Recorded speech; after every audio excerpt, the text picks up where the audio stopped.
हिंदुस्तान के मुसलमानों पे जो बीत रही है आप देख रहे हैं।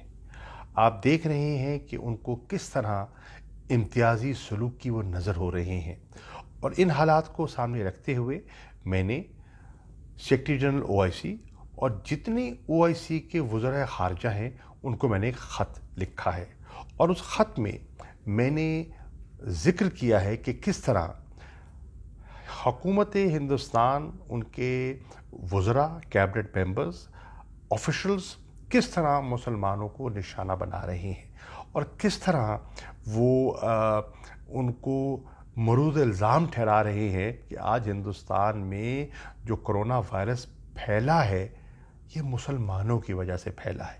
वो कभी कहते हैं ये कोरोना स्प्रेडर्स हैं, कभी कहते हैं ये ह्यूमन बॉम्ब्स हैं, और कभी कहते हैं कि आओ मिलके हिंदुस्तान को कोरोना जिहाद से महफूज करें। जब इस किस्म की नफ़रत अमेज़ ख़यालात का ज़िक्र किया जा रहा है जो ऐन अक्कासी करता है उस हिंदुत्वा फ़लसफ़े का जिसका कि इमरान खान और तहरीक इंसाफ बारहा ज़िक्र कर रही है, तो मेरा फ़र्ज़ बनता है कि मैं इस चीज़ को उजागर करूं। और मैंने मुनासिब समझा कि जितनी इस्लामी दुनिया के वज़राए ख़ारजा हैं मैं उनकी तवज्जो इस तरफ मबज़ूल कराऊं। इसलिए कराऊं कि आज कोरोना की वजह से हिंदुस्तान में लॉकडाउन है, लेकिन उस लॉकडाउन में इम्तियाजी सलूक बढ़ता जा रहा है। राशन तकसीम किया जा रहा है, मुसलमानों को अलग थलग रखा जा रहा है। हस्पतालों में इलाज के लिए लोग जाते हैं तो कहते हैं नहीं, मुसलमानों का इलाज न किया जाए, ऐसी ख़बरें भी मिल रही हैं। और आप देख रहे हैं कि उनकी जो कारोबारी तबका है, एक कैंपेन की गई है कि मुसलमानों की बिजनेसेस से कारोबार मत करो, उनकी दुकानों से ख़रीदो फरोख्त मत करो। ये कहाँ की इंसानियत है? दुनिया कोरोना की वबा का मुकाबला करने के लिए यकजा हो रही है और यहाँ मज़हब की बुनियादों पर कौम को तकसीम किया जा रहा है।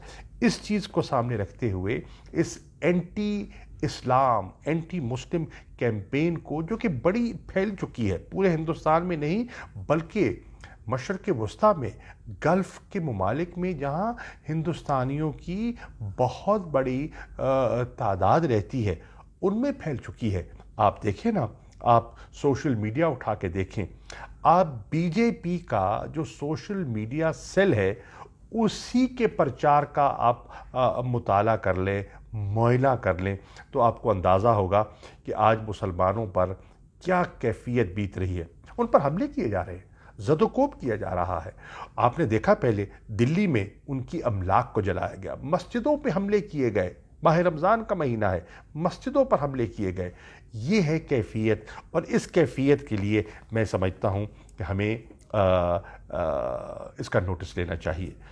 ये खिलाफ वर्जी है, ये खिलाफ वर्जी है इंटरनेशनल कन्वेंशंस की। ये जो कॉवेनेंट है सिविल और पॉलिटिकल राइट्स का, ये उसकी खिलाफ वर्जी है। ये जो कन्वेंशन है on the elimination of racial discrimination, ये उसकी नफ़ी कर रहा है। ये हरकतें जो वहाँ हो रही हैं, जो ह्यूमन राइट्स काउंसिल की रेजोल्यूशंस हैं, उसकी सरीहन खिलाफ वर्जी है। जो ओआईसी के हेट स्पीच और इस्लामोफोबिया के ख़िलाफ़ जो उनकी करारदादें हैं, जो रेजोल्यूशंस हैं, ये उसके मनाफी है। चुनांचे इस इस्लामोफोबिया के ख़िलाफ़ आवाज़ उठाना हमारे फ़राइज़ में हर मुसलमान के ये फ़रीज़ा बनता है।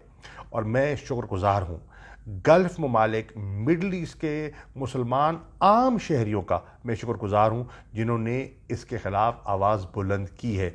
उनके स्टेटमेंट्स आए हैं, सोशल मीडिया पे उनके बयानात आए हैं, उनकी ट्वीट्स आई हैं।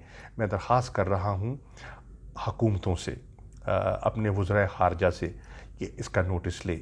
ओआईसी से दरख्वास्त कर रहा हूँ कि इसका नोटिस ले और इसको इंटरनेशनल लेवल पर इसको रेज़ होना चाहिए। ह्यूमन राइट्स काउंसिल में इसको उजागर करना चाहिए और ओआईसी प्लेटफॉर्म इस पे अपना किरदार अदा करे और इस इम्तियाजी सलूक से मुसलमानों को बचाए। आप देख रहे हैं कभी वो एनआरसी की नज़र होते हैं, कभी सिटीज़न अमेंडमेंट एक्ट उनके सामने आड़े आ जाता है, और कभी इस आफत से وہ بچنے کے لیے جو کوشش کر رہے ہیں، اس پہ بھی جس بے-رحمی کا سلوک ان سے برتا جا رہا ہے وہ قابل مذمت ہے۔ میں ہندوستان کے مسلمانوں کو یہ باور کرانا چاہتا ہوں کہ پاکستان اور پاکستان کا مسلمان اور دنیا کا مسلمان عوام ان کے ساتھ کھڑی ہے، اور میں توقع کرتا ہوں حکمران بھی ان کی آواز بنیں گے۔